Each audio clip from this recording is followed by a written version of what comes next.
Assalamu alaikum wa rahmatullahi wa barakatuhu. My name is Dashokar.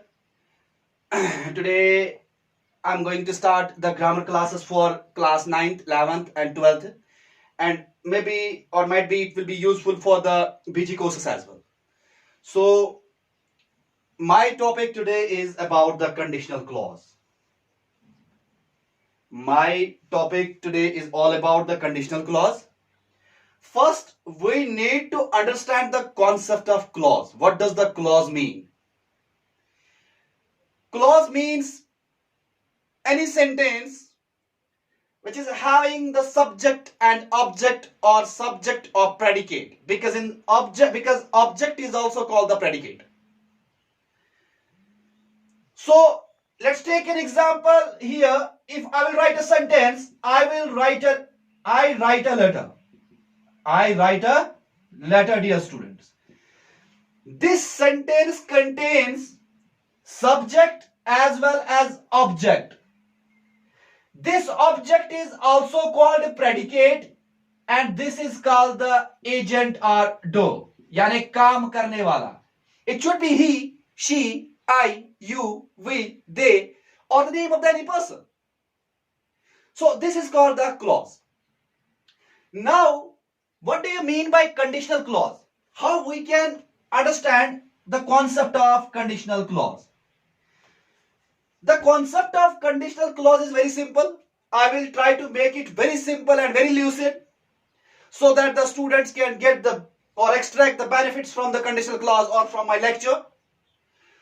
The first condition of conditional clause is called the probable. I mean to say, there are three types of conditional clause: probable, improbable, and impossible.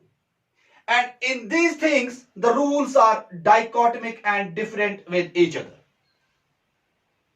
There are two more extra clauses. One is the were clause and zero conditional clause. We will discuss them separately, but the major clauses are only probable, improbable, and impossible. Now, first we need to understand what is probable. Probable clause is like this. I make a column here so that you can better understand how we can make a clause. The conditional clause has two statements. One statement in the left side and second statement in the right side. But both the statements have their own rules.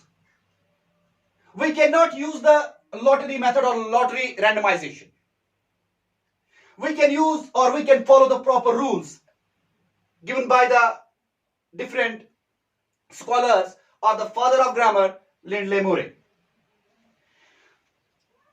In the probable clause, the first sentence should be if plus present simple.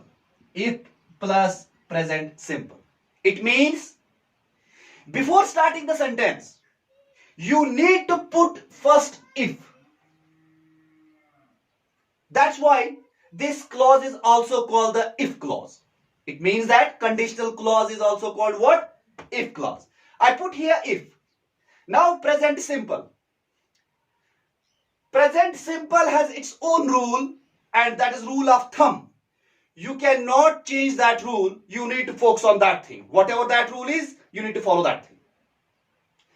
The rule is subject plus V1 plus object. V1 is nothing but the first form of verb. V here signifies verb. 1 here signifies what? The first form of verb. So it starts from if and then present simple. Let me take a verb here. Let me write down here verb like take, and then its second form is took, third form is taken, and the ing form is taking. It's very necessary to mention here some verbs are like that which do not have the ing form. Those verbs are simply known as defective verbs. The best example is the want. The first form of want is want, then wanted, and we can never use the ing form in the want, so it became a defective verb. So what I have told you, it starts from if, probable clause, then present simple. I will write down a sentence here. If I take your car. If I take your car. So if is condition, and then I is the subject, take is the first form of verb, and then car become the object. So what I put here, if then first form of verb.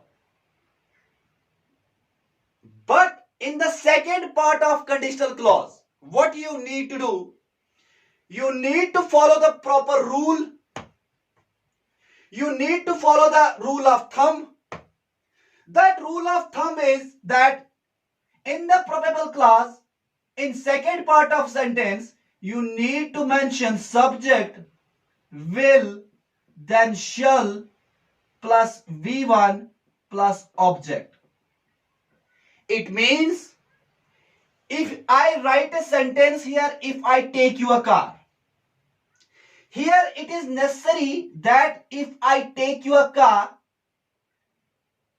I will reach on time. So I is the subject, then I took will and shall. You can use will as well as shall, and then first form of verb, that is the reach. Again, object is the on time, or you can say the time. If you will write here would, it is wrong. If you will write here should, it is wrong. Why? Because the probable clause says that in the both sentences, the verb should be first form of verb. And in the second part of the conditional clause, there is always use of will and shall. Hope so you understood what does probable clause talks about and what's the rule of the probable clause. Next is the improbable clause. So what is improbable clause?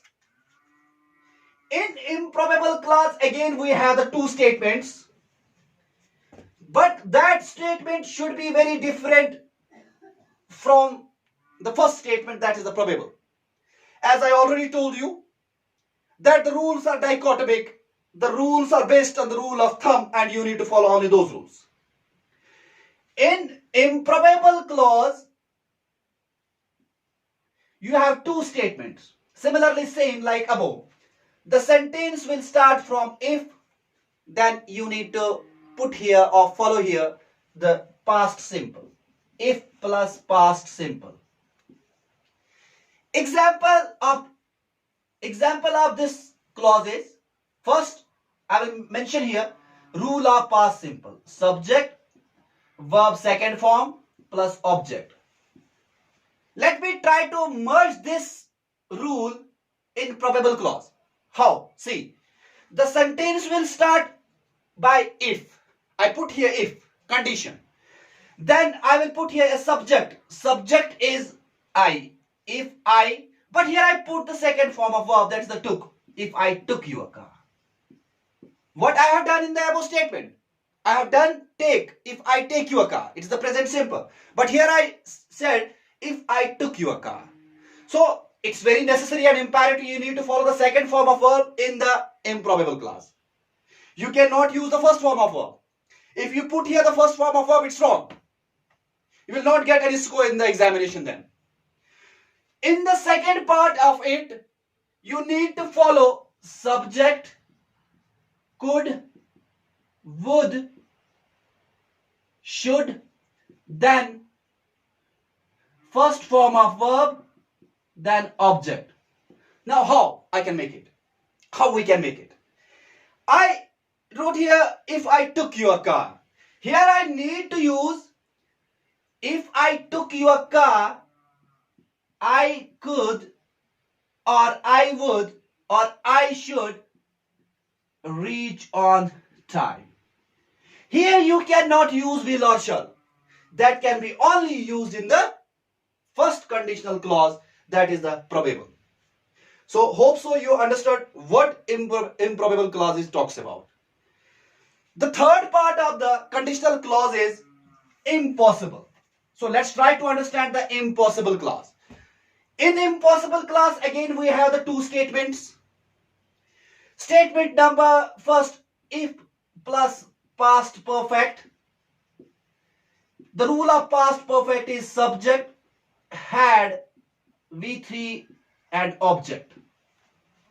So how I can make a sentence? First I will put here if I had taken your car. What I have done? First I put if here, that's the condition.